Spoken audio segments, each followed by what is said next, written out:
আসলাম ক্ষেতের মধ্যে। এটা হচ্ছে শাকের ক্ষেত। দেখেন কয়েক প্রকারের শাক লাগানো হয়েছে এখানে। তো এই শাকগুলো আমি খুবই পছন্দ করি। এই যে দেখেন পালং শাক হয়েছে, লাল শাক। এই শাকগুলো কিন্তু এই ক্ষেত থেকে টাটকা টাটকা তুলে নিয়ে যেয়ে রান্না করব আমি।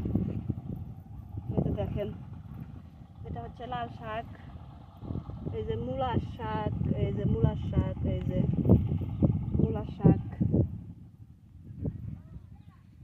তারপর হচ্ছে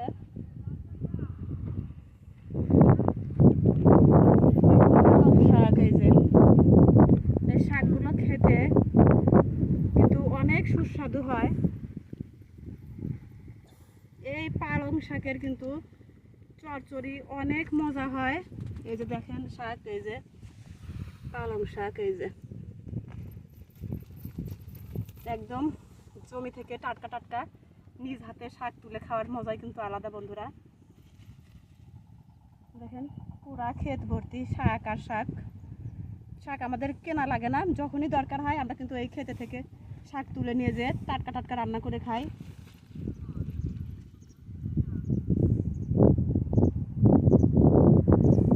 এই শাকে কিন্তু অনেক ভিটামিন পুষ্টি গুণে কিন্তু ভরপুর এই শাকগুলো। এই যে দেখেন লাল শাক, এই যে দেখেন কয়েক প্রকারের শাক এখানে লাগানো হয়েছে। তো এই শাকগুলোই এখন আমি এই রোদের মধ্যে উঠাইতে আসছি বন্ধুরা। খুবই রোদ, সেই রোদ লাগতেছে। এই যে এদিকে লাল শাক ঘন হয়ে গেছে একবারে লাল শাক। এই যে এই যে লাল শাক,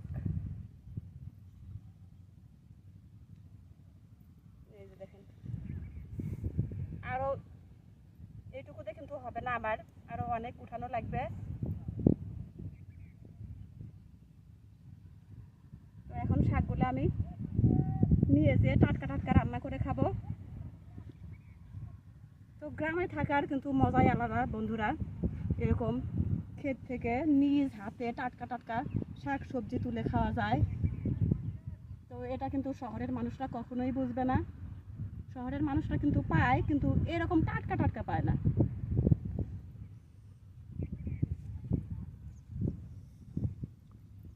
বিভিন্ন জায়গা থেকে যখন শহরের লোকজনেরা সংগ্রহ করে